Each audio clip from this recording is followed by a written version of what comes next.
afternoon. We are live with life. Right. So we are live. Again, same routine.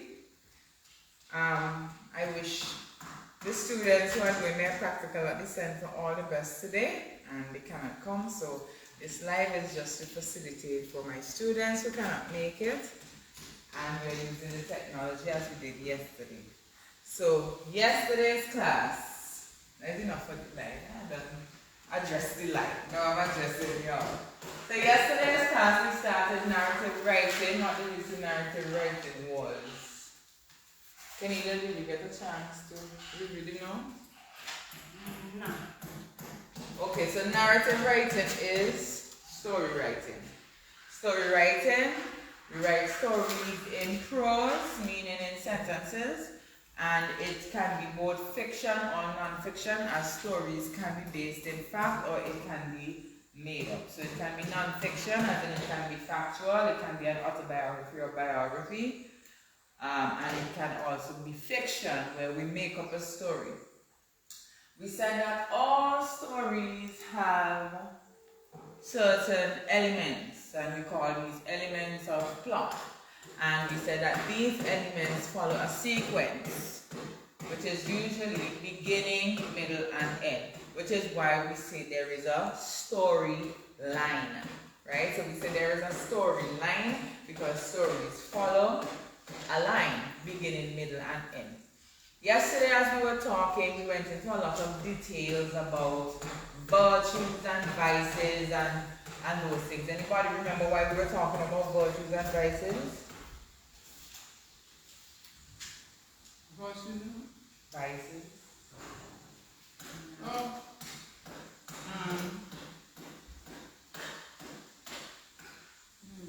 You can't remember? Okay. We were talking about the reason why we read stories, right? We read stories for entertainment, but entertainment is not about just laughing or passing time, right? It is really to give you something to give careful consideration and thought to.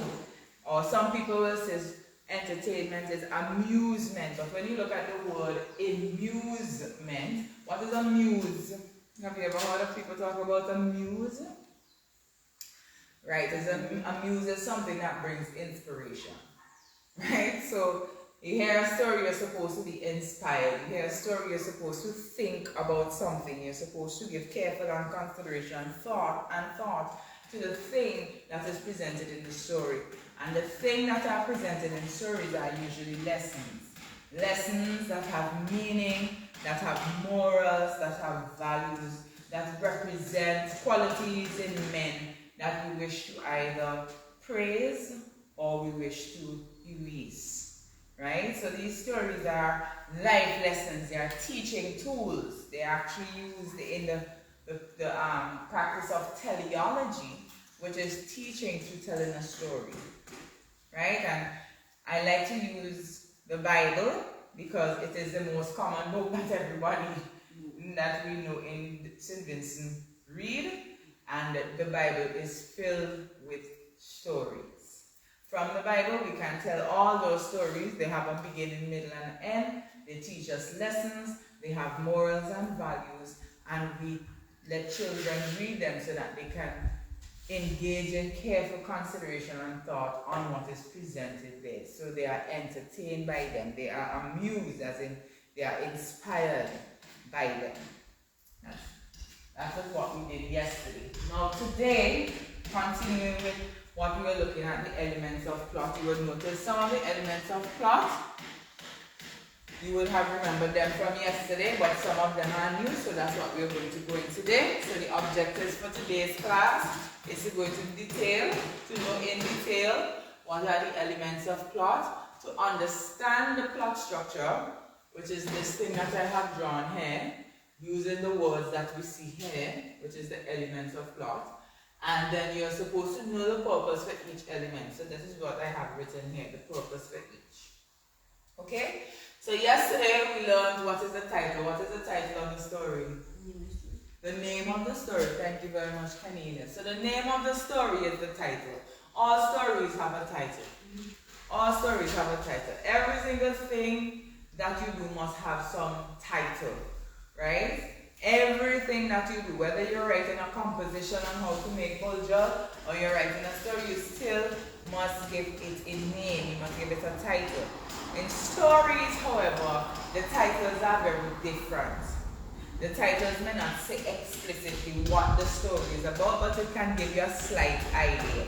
So for example, The Lost Boy. That's the name of a story. We have an idea that it's a story about a boy who got lost, but we don't know the exact details. Versus some of the titles that we would have seen, for example, in a letter of complaint when we did letter writing, where there was specific details about everything in that title or the reference title that was heading that was there. So when we do specific elements and we start to go into making specific elements, you will learn how to make fancy titles, nice titles, literary titles as we call them. Okay? We spoke about the theme. What is the theme? The main idea. What do we mean by the main idea? The purpose, right. So this is the thing that we want people to learn while we are writing the story. We want them to have an understanding of what is being taught, so we have the theme. Now, stories have many different themes that come out in the way characters interact, but there will always be one main theme, one main lesson. But the amount of lessons you can extract from a story can be many. But when you are writing, you have to know which one specifically you're going to focus in on. Whether that thing is long-suffering, because we had some songs yesterday, Auntie gave us some songs yesterday, where the theme of the song was long-suffering. So songs also give a narrative, movies also give a narrative, right? But there are different structures for them. We're doing short story writing, but we can pull from different ideas of stories that we know. So we had a theme of long-suffering, of perseverance, right? So what are some of the themes that you would have met? Let's say, for example, in The Boy Who Cried Wolf, what do you think is the theme there? Looking at our vices and our virtues, what was the thing that the boy was doing that was not good, that he had to learn the lesson to stop doing? You can't remember that story? No, we didn't home and we can't remember. Wait, he was calling sheep. He was calling sheep? He was calling the sheep. And so what is the lesson in the story of The Boy Who Cried Wolf? What is the theme? What was the thing? The boy who cried wolf. What was the theme? The boy? No, what was the lesson the boy had to learn in The Boy Who Cried Wolf? How he called wolf when he was no good and nobody ready for help, he didn't have no help. Yes, so what was the lesson? Looking back at the virtues, looking back at the good things we're supposed to learn. What was that good thing he was to learn? Do not tell lies. Right? So what is the opposite of lying? Honesty. Yes, truth and honesty. So that is the main theme there, truth and honesty. What about Little Red Riding Hood? What was the lesson she had to learn? I'm using these in the stories. I'm using Bible stories. So can you remember Bible stories? What is the theme of David and Goliath? I can't remember. David underestimated Goliath underestimated David. Well, he don't underestimate nobody. Okay, don't underestimate people. Faith as small as a mustard seed can move mountains, because Goliath was a giant like a big mountain, you know. So faith, believe. Yes, what about Little Red Riding Hood? What was the lesson in Little Red Riding Hood? What is the theme? Boundaries? What boundaries? Boundaries is a nice word. What boundaries? What boundary Little Red Riding Hood did not establish? What boundary she did not establish?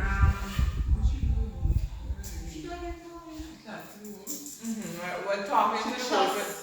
Trust. Oh yes. So you're not supposed to just trust everybody. You're supposed to have boundaries. Yes. You know, you trust who deserving of your trust. You know, they say respect is given, but trust is earned. A lot of people believe trust is given. You go to a shop, No, you don't get trusted easily. Nothing to trust because some people don't like it. Exactly. Right? So if you own a shop or you ever have your mommy walk in a shop or anybody here selling a tray, If my mother or my father work in the supermarket, I like stay with them. exactly, you have to pay for your goods. Yeah. It's Trust is earned, but respect is given. You respect everybody when you meet them, but you don't have to trust them because some people, sometimes it takes years for you to see the real wolf in that sheep. Is your friends too now? Friends too, yes.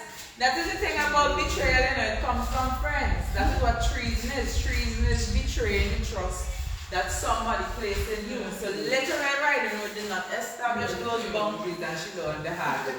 So as you can see, even in those little baby stories and even in the big Bible stories, there are themes there that teach us lessons. So the theme is the main idea, the lesson, the moral, or the meaning of the story. We spoke about characters, right? What did I say was special about the character? Yes, the person in the story. So we have persona here, person or persona. What was special about this character? Yes. What about, tell me about the hero. The hero is masculine and the hero is it feminine? No, the hero could be feminine too. You could have a heroine. This one it could be both sexes. Yes, it can be both sexes, but what is special about them? The character has to go through something, right? Yes, personality. Yes, exactly. So the personality, or as we say, the characteristics of the person has to show change, right? So with the protagonist, we have the hero. That's what we call the star boy. We call him the protagonist. And the antagonist is the villain. Not all stories may have an antagonist, but it must have antagonistic elements. When we're doing this, we will talk more about this.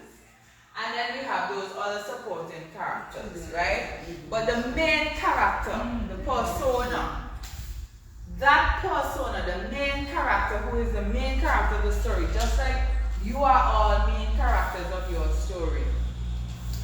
We said that this person must represent that virtue, or in some cases, the vice. So when the story starts off, let's say for example, the story of Little Red Riding Hood starts off.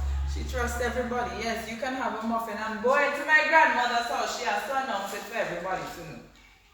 Do you think at the end of the story she's going to be announcing that? No. Exactly. So the main character must have, yes, they're going to have virtues. They will. She was virtuous because she was very trusting. She was very kind. She was willing to let people have muffins that were supposed to be for her grandmother, right? Even in the story, the boy who cried wolf, was he not watching sheep? So he was doing work. It's not like if he was on the block smoking weed, right? So every character will have good about them and bad about them. And we said that we have to balance this good and bad. We call that one juxtapose. So that is why, if you look at my plot structure, you will see this zigzag thing here. This is how we juxtapose good and bad. So when you learn to do this thing, you will learn about how to show both good and bad qualities. So it was good that she was kind and she was willing to go to her grandmother's house and carry muffins for her grandmother and share muffins and everything, but there is a danger in being too good. The little boy, he's there watching sheep, very nice, he helps out at home, he's dutifully employed, but then he tried to make sport of his activity, his duty. That's not good. Okay, so in his trying to make an honest living, he's trying to be dishonest. You see, everybody not all good and everybody not all bad. So that is what our main character must possess. They must possess this balance. Because at the end of the day, everybody is in a growing process, a learning process. And that is what the stories are there to teach us. So I wish Josiah came. Hopefully he will still come. But remember yesterday he was saying people cannot change. You remember he was saying people cannot change, and I'm saying no, that is the whole purpose of the story, that you're supposed to show that people can change, that they can improve, that they can grow, that they can learn. So the character, the protagonist, the persona, the main character, this is the character whose flaws and whose good attributes we will focus on. Their vices and their virtues. They must be virtuous. You can't have a vicious character who's completely bad all the time. Even when we look at the villains, you notice sometimes the villains mean well, kinda. Because Goliath wasn't bad, you know. Goliath was not a bad person. How many of you know that Goliath was actually fighting for land that belonged to the Palestinians? Remember, you know, the Jews were the one who said that God gave us this land, you know. So imagine somebody just come and say, God, give me this land, give it to me. You understand? So the story isn't all that.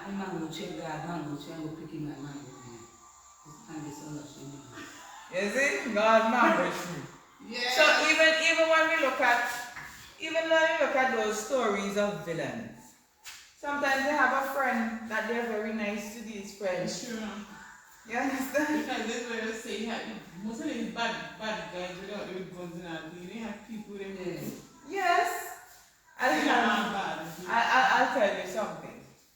I will tell you something. Even in prison, they have who criminals they will treat well and some they will treat very, very poorly. They have that relationship even though they are labeled as bad in society. So everybody cannot be all bad and everybody cannot be all good. The purpose of the story is to show the balance of the virtues and the vices in people, the good and the bad. Now the setting, we said the setting was time, place, and space. So time would be 1960s, back when there was Club 4040.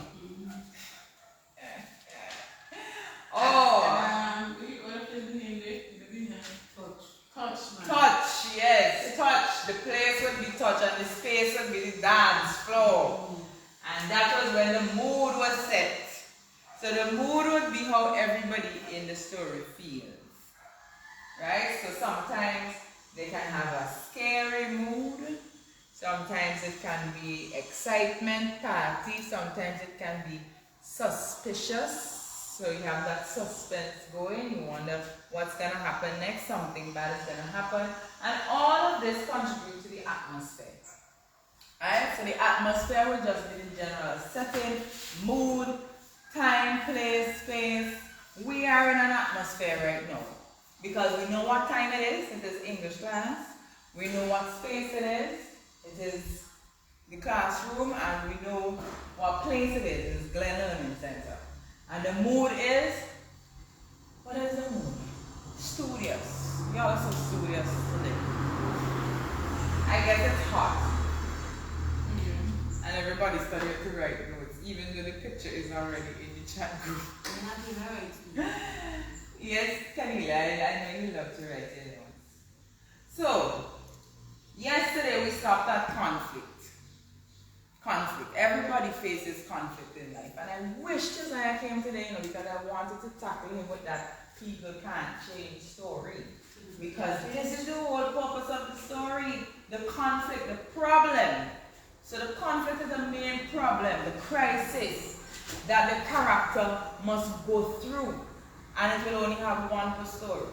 Please. Don't tell me that there was a villain and then the volcano erupted and then the villain had to go and figure out whether he's going to save his mother or not after he done robbed the bank. All of that, it's going to confuse people as to what I'm supposed to learn here.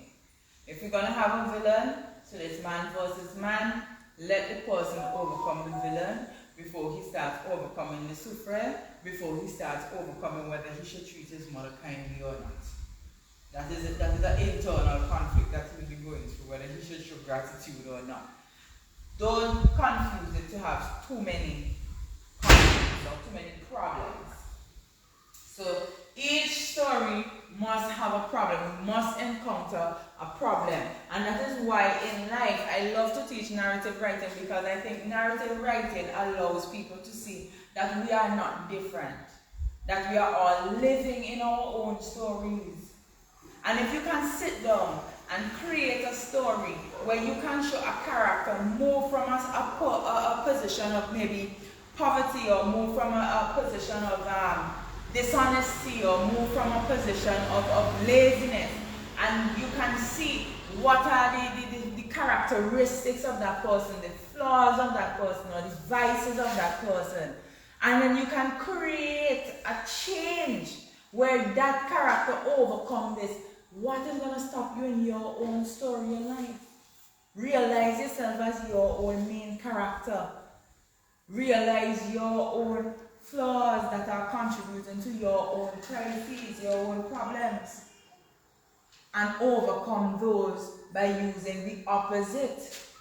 Right? So let us say I want to start my own business.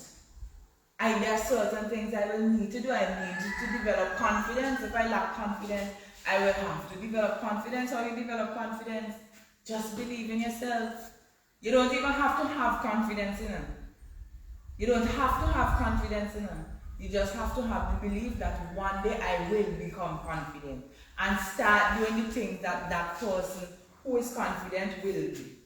You don't like speaking? Okay, just believe one day I'll be able to speak, but start somewhere. You stammer. Some people worry about speaking dialect. I don't have a problem with that. I'd rather people speak dialect and be vocal than not speak at all. Because I don't have a problem understanding dialect, do you? No. And if you have a problem with me speaking dialect, it means that you either don't know the dialect, which is sad for you, because that means you're not bilingual. Right? And it means that you do not like something about yourself, because somebody in your family must be speaking dialect. Sometimes your grandmother, your grandfather, your mommy, sometimes their own mother may be speaking dialect. And you hear somebody speak dialect, and just because you can speak this standard, you believe, oh, they're so uneducated and whatever. Uneducated does not have anything to do with speaking a language. All languages have purpose, which is communication. It's what you communicate is what shows what is in your brain, not how you communicate it. So if you communicate something and I understand it and it has purpose and weight and significance, mission accomplished. That person over time may become even more confident in speaking and develop a better handle on the English language. But that doesn't say that what they're saying initially doesn't have worth. Sometimes we let other people's opinion of ourselves affect us so much. So that would be a character flaw that individual in the story will have to walk through. Believing in themselves more than they want people to believe in them. Why should people believe in you if you don't believe yourself? Why should people believe in you if you don't believe in yourself? Okay. So we stopped at conflict yesterday. We explained that there were three types of conflict: man versus man. So there is a hero and a villain. So it would be the hero versus the villain. Man versus nature. So this is man versus nature. Nature being acts of God. So in a story where you have man versus nature, an act of God teaches us that not everything in life we can sit down and max out.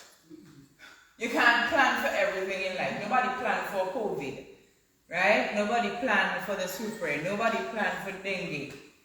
Nobody planned for that. I didn't plan for my mother dying. Dengue is in, yes. Yeah. And see, a lot of mosquitoes I think they're coming inside from the heat. But man versus nature teaches us that we cannot always plan for everything. So where man versus man teaches us that we have to interact with humans, and we have to meet other humans with flaws, and we have to be vigilant in dealing with man. You know, the Bible says the heart of man is desperately wicked and violent. Right, so in a story, man versus man, where there's a hero and a villain, we learn how that character overcomes the trials of dealing with other men deceitful, wicked, vicious men. Man versus nature teaches us that we cannot always plan for all things because God is still in control, and that is the ultimate. He's the ultimate architect. Man versus self is where there is something in us that we are not learning, that we have not acquired, that we have not achieved. And we are struggling with learning the tools to develop that, whatever that may be. It can be having gratitude. It can be having a sense of purpose. It can be overcoming laziness. It can be overcoming self-doubt. You understand? But man versus self teaches us that we are in control of our own characters and our own stories. And we at any point in time can become what we wish to be. So when we go through these different types of crises in narrative writing, each type of story or each problem in the story has a lesson that it will teach us. But it will teach us those lessons in different variations based on whatever vice or flaw or situation that occurs. So in a situation where, let's say for example, in my life my mother died, that's something I still struggle with, because you know what it is like to plan your whole life with somebody. You don't have plans to go on a cruise when you're 37 and you already plan to have this and that and whatever, and you know, in one fell swoop you just have to put all of that down, let that go. Let it go is hard, and that is something that a story like that will teach. How to let go, how to come up with something else, how to redesign your life, how to realize that failing in one path to actualize this future does not mean that there is no future at all. That futures are multiple possibilities. And you just have to find one that is brings happiness to you. That might have been the ultimate happiness, but life still goes on, and we can still redesign and restructure and let go. Okay? So as we look at these different conflicts, what contributes to these conflicts? How do we learn about the characteristics of the character? How do we learn about these flaws? How do we come to a place where we are face this crisis? Well, action. Action is what brings us there. So there is rising action, which we see here. Rising action. And rising action is a series of events leading up to a character's moment of change or growth. So the character will be one way in the beginning, and the action that is rising up will show us where these actions that this character has is going to lead to certain consequences. Right? Right, that's a good way. Yes, that's what you're supposed to do. You're supposed to be, as you say, you are entertained by the movie, because as you are watching the action, you can already give careful and consideration and thought to what the character is going to face. Okay, you can see when the character missed an opportunity, or when the character is getting too happy and too willy-nilly with the actions, and it's gonna lead them down the road. You understand? Yes, when they get too happy, you know, sometimes this happiness is a distraction. Sometimes people don't realize that, and everybody believes, you know, you're supposed to live for happiness and life. I'm supposed to be happy in life. Happy is one emotion, you know. Happy is just one thing, and if you focus on that happiness, what about all the other things that you need? Life is a balance. The same way we need sadness to help us grow. We also need to let go of sadness so that we can grow. We also need to let go of happiness so we can focus. When they say, was sweet and goat mouth does hurt the belly. Yeah. Yeah, so it's joke for school, put your dead for crackle. They always tell you about that. It is not ideal. You know, some people say, me, I just want to live it up. Live life. Zest and floss or whatever else they want. That's not life. Life is not that. Life is never a one-way street. So the same way we need to let go of sadness to grow, we need to let go of happiness to focus. Discipline. Discipline and balance. So as the rise in action happens, we get to see those areas in the character, those characteristics in the character, those little vices that keep magnifying and magnifying and magnifying until boom, they butt up on the problem, they butt up on a crisis. Sometimes people who like live life too happy, they always butt up in a crisis. They always broke after a while of party and a nice time. Right? They always bung up face and bung up head after a whole night of drunkenness. Yeah. You can see the problem coming. Now, when you get to when they're really overdue, and the problem is there facing them, we have the climax. So the climax is not just a party at carnival time. Climax is the ultimate moment of trial of a character that will demonstrate change. So when the person reaches at their lowest point, that's actually the highest point in the story. You understand?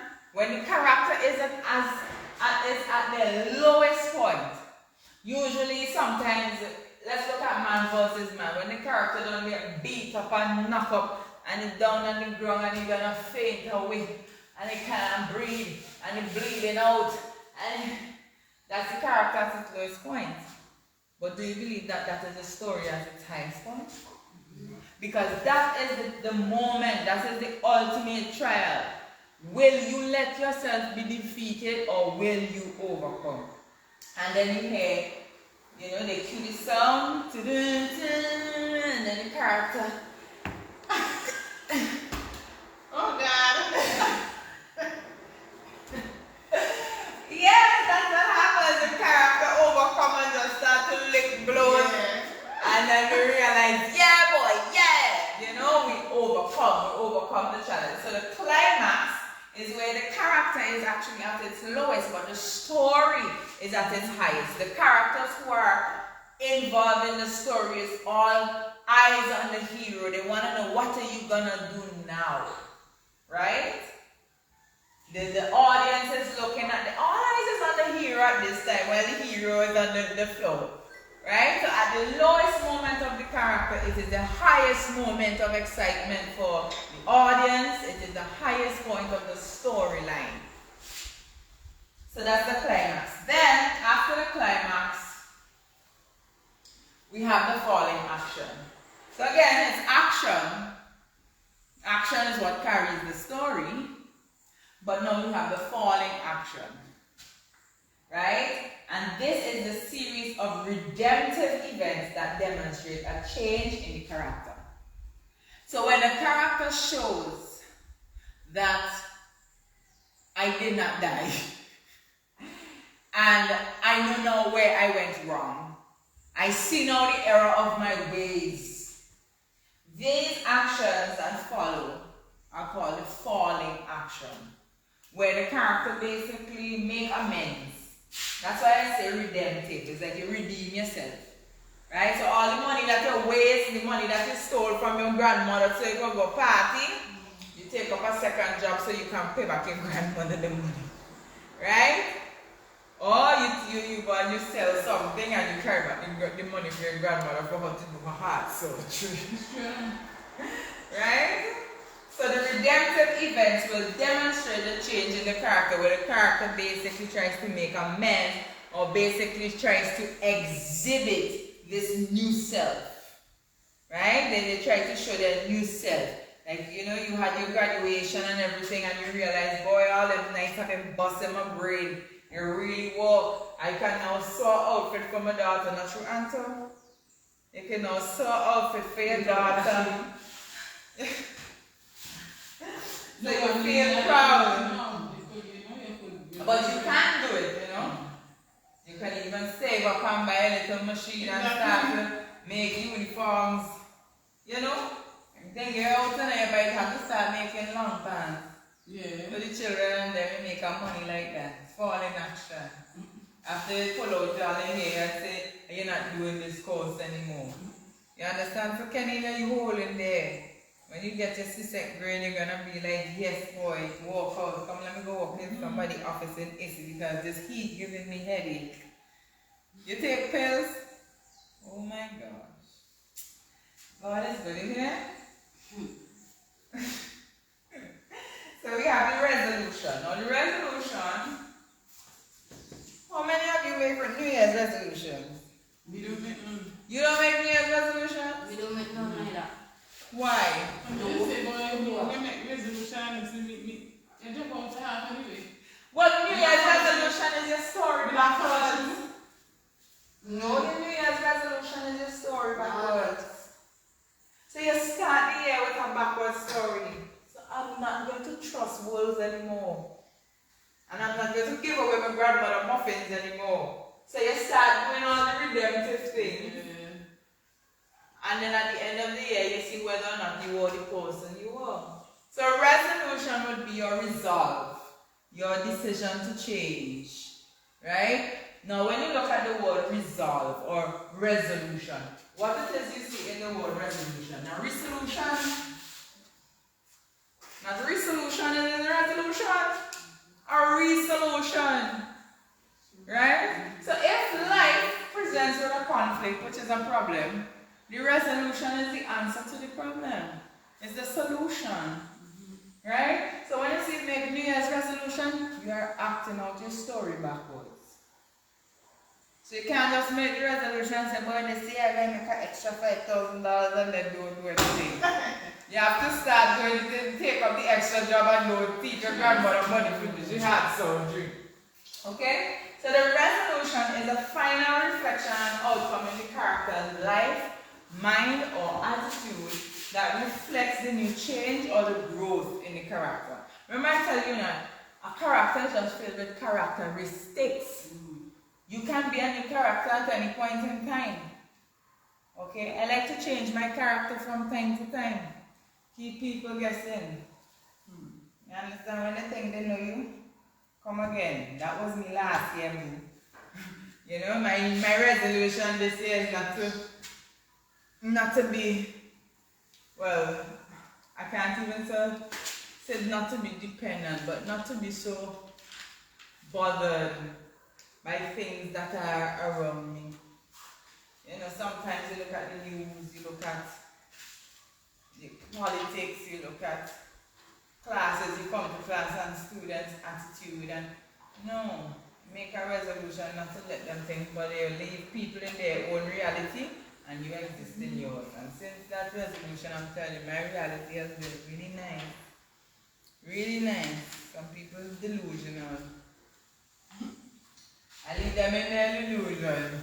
Okay? So the resolution is what you, the character, has finally decided is the solution to that problem. Now when Chazai was here yesterday, I said, yes, people can change. Now I want you to consider this. It is easy for a character in a story to change and to be all fine and dandy. When we watch movies or we read books and the character overcome and they life is perfect afterwards and they live happily ever after, that's what we think life is. But the reality is, your resolution never changes. And that's why it's called a resolution. There is a solution that constantly has to be repeated. Right? So you can't decide that you're going to get baptized today. Yes, Lord Jesus, I am saved. And as soon as you see me start heat up and you hear the latest soca. Oh, yes. Can't go now, Pastor. No! Last night when Carnival went headways and bust up your face. You decide, Lord Father, if I make it through this concussion, I'm going to change my life. You understand? You don't go get baptized every Saturday in church, every Sunday night in Bible study. That resolution of you making that change to live a different life, it has to repeat itself. That's why it's a resolution. So when Josiah said people don't change, it is because most times they do change, in the moment, but they don't realize that that change has to be repeated and repeated and repeated. It is a decision you have to wake up every day and say, see me like nice time, But I have decided I'm not going to steal my grandmother's money to do her heart surgery so I can put down payment on Mirage frontline costume. Last time the children went without school uniform because I tell you, leave myself frontline. I make magazine cover all things. Right, Cornelia? Right, Cornelia?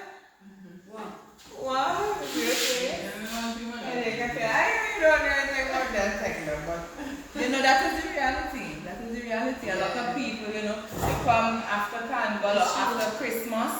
I know sometimes it will be Carnival for people, sometimes it will be Christmas. Christmas time, they spend up all the Christmas money to feed the whole nation. Exactly. You feed the whole nation. Right? You want a new man, like if you have a man from before.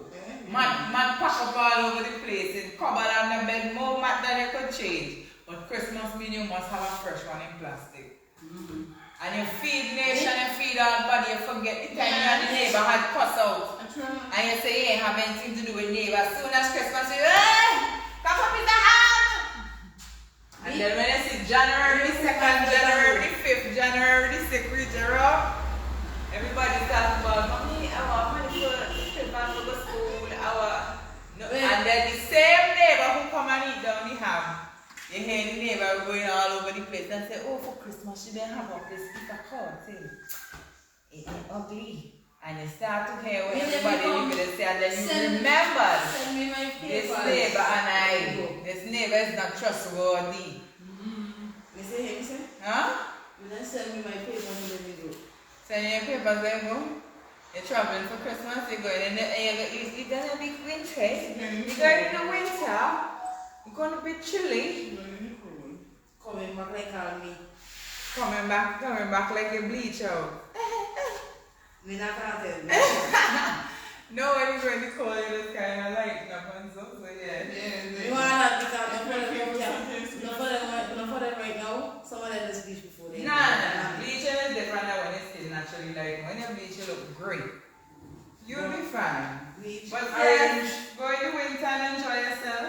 Come, talk some Enjoy yourself. But I'm saying, it has some people, they let certain moods, they let the atmosphere make them forget what their solutions were that they came up with. So that's why I love to teach narrative writing. So the resolution would be the final reflection, the solution that the character decided is the reason for their new self, their new growth, their new attitude, the new mindset. And they will have to adopt this every single day. So it's not that they're not going to no longer like nice time and like Christmas, but they're just going to have to remind themselves, you see this Christmas, I'm not going to be spending excess on food or excess on house supplies or this carnival. I will play t-shirt band. After I play my flow bill and they give me the shirt, I will play my t-shirt band and that's it. I'm not going frontline Mirage. Wait, because I'm not party. No party, you don't do party. That's a New Year's resolution. No party, no. If I see you in a party, yeah? Miss no man, miss no go, miss have too much. Boy, shut your mouth. Shut your mouth. You know that I Talk, God. You shut your mouth. Over the party, me want. They're going to You will show them, right? You will show them. You will be the main character. They got money, we got food. Yeah? They got food. This is the plot structure. So you will see this word exposition here. Let me show you what is the exposition. All of them something here. Make up the exposition. If you look at the word exposition, what you see in the expose. And in the position too. And then yes, and it has position. I like that in a Cornelia. I always look at exposition as expose, but look at what Cornelia shows us here. Exposition. So at the end of the story, you should not exposition. This should be your exposition. Yeah. Right? So your exposition, your writing action, if you know you didn't do any math homework, you still have a lot of time. We don't do This is not for us, rising action, remember the rising action is always going to be zigzaggy like this. Why is it zigzaggy? Why the rising action is zigzaggy? Yes, leading up to the crisis. Why is it zigzag? Because everybody is not all good and everybody is not all bad.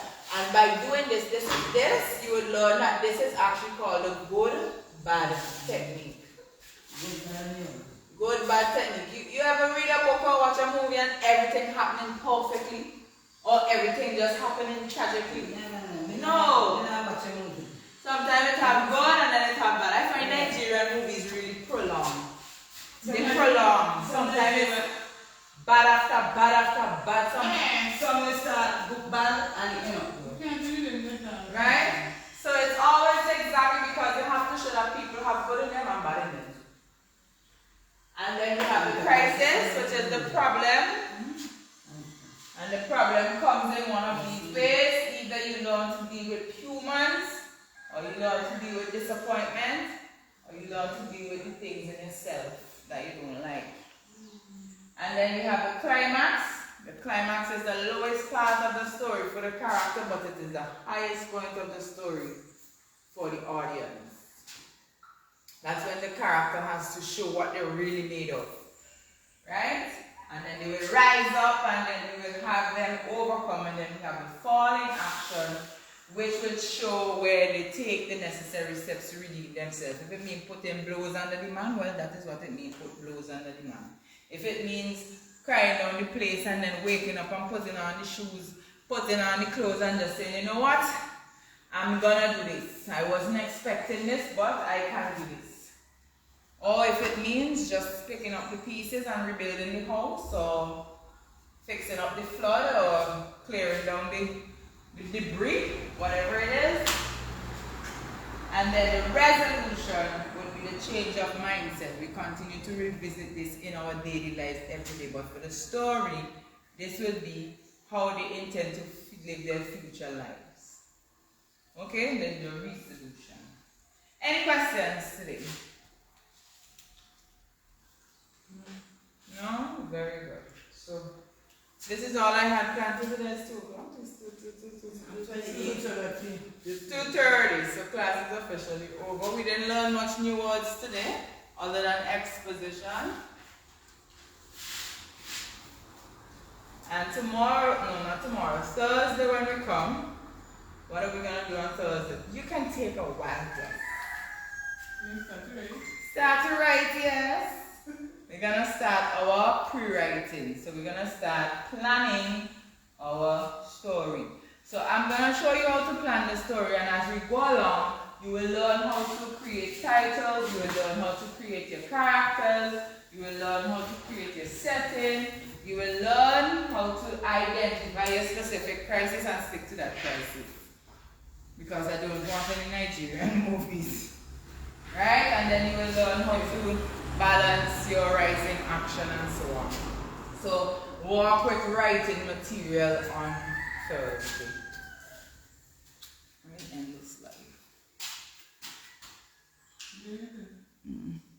I forget how Josiah tell me. Yeah, we have to take 2 5.